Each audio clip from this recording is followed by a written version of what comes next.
Un tema de capital importancia, la ventilación. La mayor parte de los contagios se producen en interiores. El 10% pueden ser responsables del 80% de la infección y esto puede guardar relación fundamentalmente con eventos multitudinarios que tienen lugar bajo techo, reducir aforos, uso correcto de mascarilla, asegurar una correcta ventilación, monitorizar CO2 en lugares cerrados y públicos e instalación de filtros EPA penalizada por expertos. Quiero presentar brevemente 5 diapositivas sobre un tema que nos parece de capital importancia, que es el tema de la ventilación, y que desde la Consejería de Sanidad y en concreto de la Viceconsejería de Salud Pública hemos hecho un documento que queremos compartir con todos ustedes. Un tema de capital importancia, la ventilación. Bien, estos son mensajes generales sobre lo que supone la transmisión del virus, es decir, que sabemos que el tamaño del coronavirus oscila entre las 0,15 y las 0,6 micras, pero siempre viaja acompañado de partículas de mayor tamaño. Y es el tamaño de las gotas el que determina su transmisión. De tal forma que ven en estos dos dibujos, las grandes suelen caer al suelo, pero las pequeñas podrían desplazarse por largas distancias, ayudadas por flujos de aire en las habitaciones y por los sistemas de ventilación.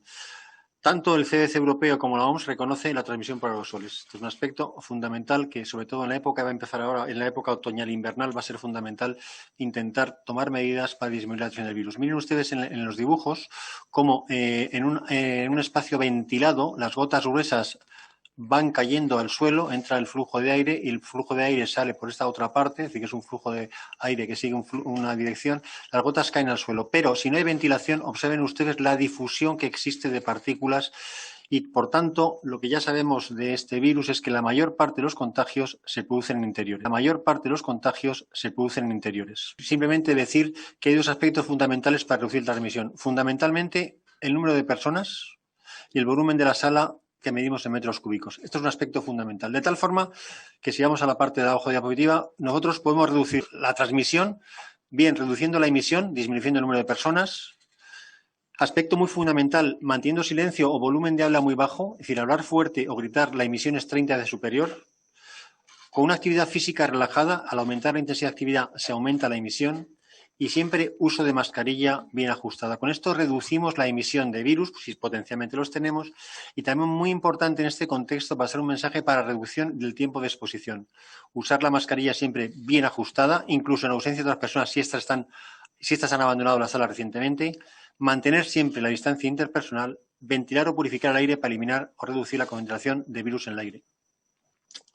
Mire, la OMS tiene planteado una estrategia, que es la estrategia de las 3 Cs, en la que nos recomienda fundamentalmente evitar sitios concurridos, crowded places, evitar los contactos en lugares cerrados, en los que abundan muchos contactos estrechos. Cada vez hay más evidencia científica del efecto del supercontagiador que se produce, es decir, que parece que el 10% pueden ser responsables del 80% de la infección y esto puede guardar relación fundamentalmente con eventos multitudinarios que tienen lugar bajo techo. El 10% pueden ser responsables del 80% de la infección y esto puede guardar relación fundamentalmente con eventos multitudinarios que tienen lugar bajo techo y, evidentemente, tener siempre mucho cuidado con los sitios cerrados. Estos son 3 mensajes fundamentales que tenemos que tener, los tenemos en cuenta, pero los tenemos en cuenta más en la época del año en la que estamos ahora. ¿Cómo podemos controlar si el aire que estamos respirando reúne requisitos adecuados? Miren, hay un aspecto fundamental. Nosotros al respirar inhalamos oxígeno y exhalamos dióxido de carbono, CO2. Hay medidores de CO2, que es un método indirecto para medir la ventilación en un espacio concreto. En el aire exterior, las concentraciones de CO2 están aproximadamente en las 420 partículas por millón. En interiores de espacios ocupados, las concentraciones de dióxido de carbono son elevadas por el CO2 que eliminamos al respirar. Consideramos un valor aceptable entre 500 y 700 partículas por millón, valor aceptable. Si llegara a 800 partículas por millón, lo que hay que plantearse es que en esa sala hay que ventilar.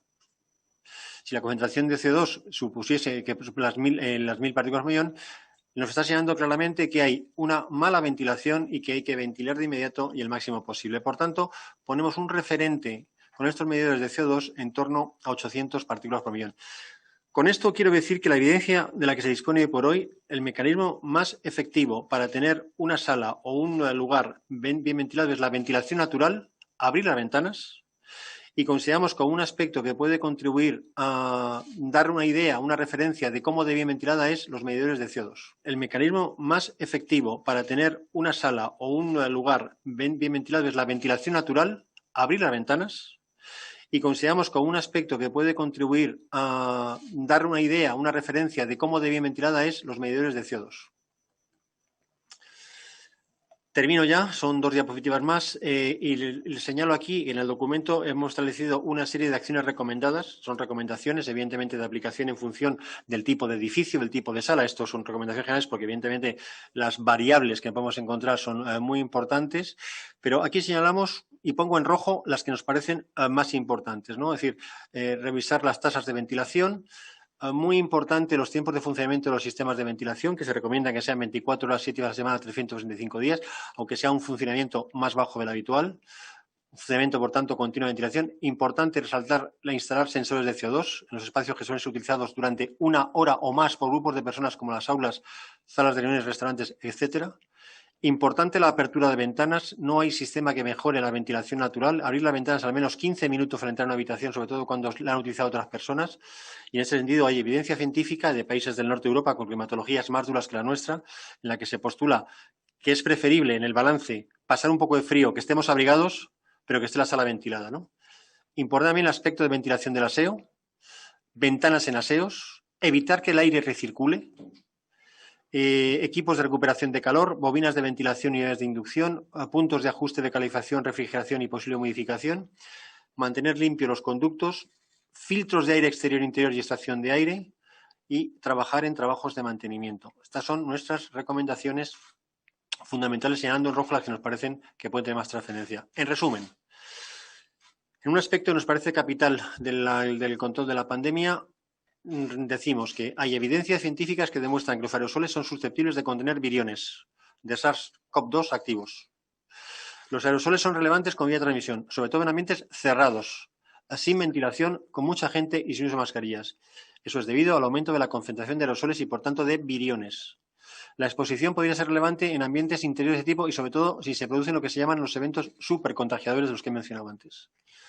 Y, por tanto, las recomendaciones que planteamos para reducir este riesgo son reducir aforos, como estamos haciendo con las normas que vamos aplicando periódicamente, uso correcto de mascarilla, asegurar una correcta ventilación, monitorizar CO2 en lugares cerrados y públicos e instalación de filtros EPA, pero ojo, solo en determinadas circunstancias, ¿vale? En edificios sensibles. Pero cuidado porque la instalación de filtros EPA en condiciones no adecuadas puede traer también complicaciones. Es decir, que la instalación de filtros EPA es una situación que hay que ser analizada por expertos antes de decidir su instalación. Reducir aforos, uso correcto de mascarilla, asegurar una correcta ventilación, monitorizar CO2 en lugares cerrados y públicos e instalación de filtros EPA penalizada por expertos antes de decidir su instalación. Lo más importante aquí, ventilación natural y medir CO2 en lugares cerrados y públicos. Y es un poco lo que quería contar en relación con este documento que plantea la Consejería, que parece un tema de capital importancia en la época del año en la que estamos, ¿vale?